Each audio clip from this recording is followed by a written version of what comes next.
लोकसभा निवडणुकीची रणधुमाळी सुरू झालेली आहे। सर्वच राजकीय पक्ष हे जोरदार तयारीला लागलेले आहेत। वंचित बहुजन आघाडी ही महाविकास आघाडीसोबत निवडणुकीला सामोरे जाईल असं वाटत असतानाच काल प्रकाश आंबेडकर यांनी त्यांच्या 8 उमेदवारांची पहिली यादी जाहीर केलेली आहे आणि ते असंही म्हणाले आहेत की संजय राऊत यांनीच महाविकास आघाडीमध्ये बिघाडी करतात। याविषयी बोलण्यासाठी आपल्यासोबत शिवसेना उद्धव बाळासाहेब ठाकरे पक्षाच्या उपनेत्या सुषमाताई अंधारे आहेत। ताई, काल वंचित बहुजन आघाडी ही महाविकास आघाडीमधून बाहेर पडली। वंचित बहुजन आघाडीकडे आम्ही कायमच मैत्रीचा आणि सहकार्याचा हात पुढे केलेला आहे आणि तो हात अजूनही आम्ही आखडता घेतलेला नाही। आणि मी माझ्या स्वतःच्या अनेक इंटरव्ह्यूजमध्ये म्हटलं आहे आणि पुन्हा एकदा आपल्या चॅनलच्या माध्यमातून हे सांगायचा प्रयत्न करते की वंचित बहुजन आघाडीने आमच्यासोबत येताना काँग्रेस, राष्ट्रवादी काँग्रेस किंवा शिवसेनेच्या पालखीचे भुई म्हणून येऊ नये, पालखीचे भोई म्हणून येऊ नये त्यांनी, तर आमच्यासोबत येताना विश्वरत्न डॉक्टर बाबासाहेब आंबेडकरांनी अत्यंत कष्टाने जे संविधान उभं केलं आहे ते संविधान आज अडचणीत आहे, ते संविधान वाचवण्याच्या भूमिकेसाठी यावं। या देशातली संसदीय लोकशाहीची व्यवस्था जी प्रचंड धोक्यात आहे, 2024ची निवडणूक जर व्यवस्थित पार पडली नाही तर विसरून जाऊ आपण की पुढे निवडणुका होतील की नाही, म्हणून त्यांनी सोबत यावं।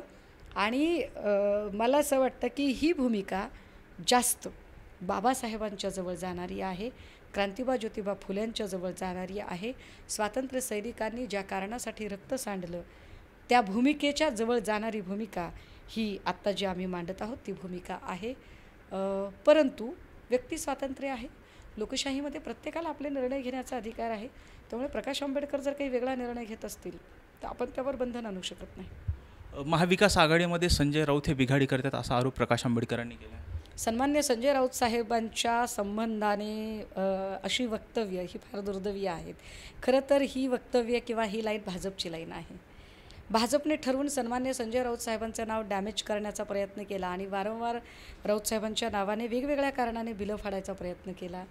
मग तीच लाईन नंतर शिंदे गटाच्या काही बोलघेवड्या लोकांनी चालवली की काहीही झालं की राऊत साहेबांचं नाव घ्यायचं।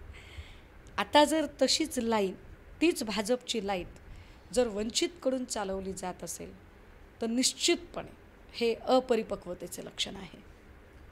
ताई, ठाणे लोकसभेमधून राजन विचारे यांना उमेदवारी देण्यात आलेली आहे, काय निवडून येणार राजन विचारे साहेब, निवडून येणार।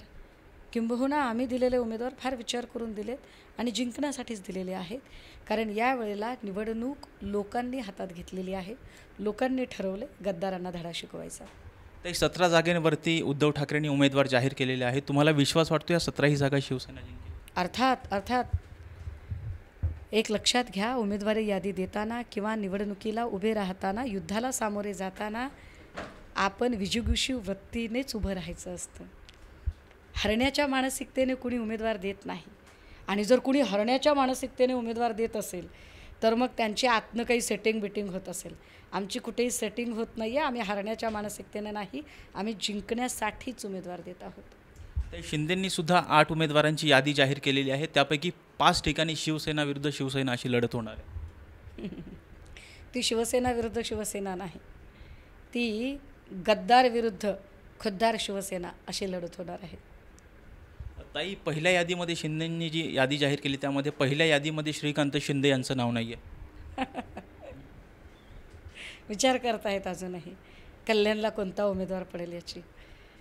काहीही होऊ देत, ठाणे कल्याण आम्ही काढणार आहोत। ताई, तुमच्यासुद्धा नावाची चर्चा आहे कल्याण? नाही, पण मी नाही आहे।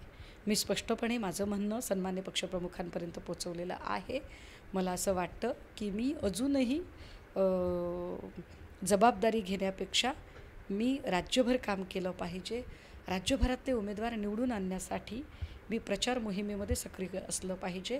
त्यामुळे उमेदवार कुणीही असला तरी आम्ही अत्यंत सन्मानाने आणि फार त्वेषाने त्या उमेदवारासाठी काम करणार आहोत। ते सांगलीच्या जागेवरून शिवसेना आणि काँग्रेसमध्ये कुठंतरी वाद पुढे येताना दिसतोय।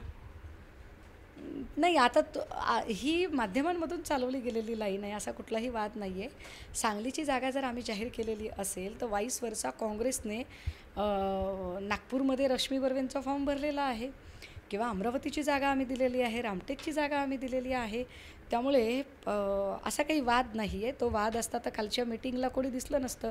पण काल आपण बघितलं की महाविकास आघाडीची बैठक अत्यंत खेळीमेळीच्या वातावरणात पार पडलेली आहे. उलट मला असं वाटतं महायुतीत किती वाद आहे तो जरा जास्त तपासला गेला पाहिजे. कारण महायुतीमध्ये ऐन शिमग्याच्या दिवशी हेमंत गोडसेंना शिमगा करावा लागला आणि त्यांना अक्षरशः शिंदेसाहेबांच्या बंगल्यावर मोर्चा न्यावा लागला, पण तरीही उमेदवारी पदरात पडली नाही. इकडे अनंतराव अडसूळ भाजपच्या उमेदवाराला चक्क निर्लज्ज आणि बेशरम म्हणाले माध्यमांच्या समोर. म्हणजे अनंतराव अडसूळांना उमेदवारीची अपेक्षा होती, ती नाही मिळाली. जालन्याला अर्जुनराव खोतकरांच्या मनामध्ये खदखद आहे. आढळराव पाटलांना उमेदवारी मिळाली नाही म्हणून आढळराव पाटील इकडे आता राष्ट्रवादीकडे आलेले आहेत. इकडे गुलाबराव पाटील रोज ओरडत आहेत की काय उत्तर महाराष्ट्रात तुम्हाला एकही उमेदवार द्यायचा नाही आहे का. आणि त्याच वेळेला रामदास कदम ते तर अक्षरशः टाहू फोडून रडत आहेत. मला वाटतं ह्या जी सगळी खदखद आहे याच्यावर बातम्या झाल्या पाहिजेत. पण का कुणास ठाऊक माध्यमांना महायुतीमधली ही खदखद, ही उरफोड, हे टाहू फोडून रडणं, हे मोर्चे काढणं हे का दिसत नाही आहे. आणि जी महाविकास आघाडी गुण्यागोविंदाने नांदते त्याच्यात मात्र काही ना काही चुकीचं घडते का यासाठी दुर्बीण लावून बसलेलो आहोत. याला आमच्या गावाकडे एकच म्हणतात, नांदणारीला पळ आणि पळणारीला नांद. जिथे नांदत नाही आहेत, पळत आहेत इकडे तिकडे, तिथे नांदणूक चांगली चालली असं तुम्ही सांगताय. आणि जिथे खरंच नांदणूक चांगली चाललेली आहे तिथे मात्र कसे पळून जातील यासाठी प्रयत्न करताय. आमची विनंती असेल आपल्याला, खरंच योग्य ते दाखवा आपण. ताई, विजय शिवतारे यांनी अजित पवार यांच्या विरोधात भूमिका घेतलेली होती, परंतु आता कुठंतरी त्यांनी ती भूमिका मागे घेतल्याचं दिसतं. यामागे कारण काय वाटतं? तर यांनी आधी घेतलेली भूमिका ही स्वयंभू नव्हती आणि आत्ता घेतलेली भूमिका ही स्वयंभू नाही आहे. शिवतारेंचे आधीचे स्क्रिप्ट रायटर कोणी वेगळेच होते. आत्ताही त्या स्क्रिप्ट रायटरने त्यांना क्लायमॅक्स लवकर हातात दिला, एवढंच काय ते. ताई, मावळच्या जागेवरती सुद्धा श्रीरंग बारणे यांचा आम्ही प्रचार करणार नाही अशी भूमिका अजित पवार गटाने घेतली होती. त्यामुळे कुठेतरी संजय वाघेरे यांचा विजय सुखकर होतोय असं वाटत होतं का तुम्हाला? त्यांनी त्यांच्या लोकांचा प्रचार करायचा की नाही ते ठरवावं. ते त्यांचे काय व्यक्तिगत हेवेदावे असतील. आमच्या प्रत्येक उमेदवाराच्यासाठी आम्ही ताकदीने उभे राहू आणि त्याच्यासाठी प्रचार करू. वसंत मोरे यांनी प्रकाश आंबेडकरांची भेट घेतलेली आहे आणि त्यांना पाठिंबा देण्याची विनंती केली आहे. कुणी कुणाची भेट घ्यावी, कुणी कुणाला पाठिंबा द्यावा हा ज्याचा त्याच्या व्यक्तिगत स्वातंत्र्याचा प्रश्न आहे. त्यात आम्ही त्याच्यावर टिप्पणी करणारे कोण? मला नाही वाटत की मी त्यावर भाष्य करावं. मी माझ्या पक्षाची प्रवक्ता आहे, मी माझ्या पक्षाशी संबंधित मुद्द्यांवर बोलेन. इतर पक्षांचं काय चाललं यात मी कशाला डोकावू. पुणे लोकसभेची निवडणूक तुमच्या दृष्टिकोनातून कशी असणार आहे? जो कसब्याचा आमदार तो पुण्याचा खासदार. ह्या होत्या शिवसेनेच्या उपनेत्या सुषमाताई अंधारे. व्हिडिओ जर्नलिस्ट शिवाजी साळुंकेसह राजरत्न जोंधळे, टॉप न्यूज मराठी, पुणे.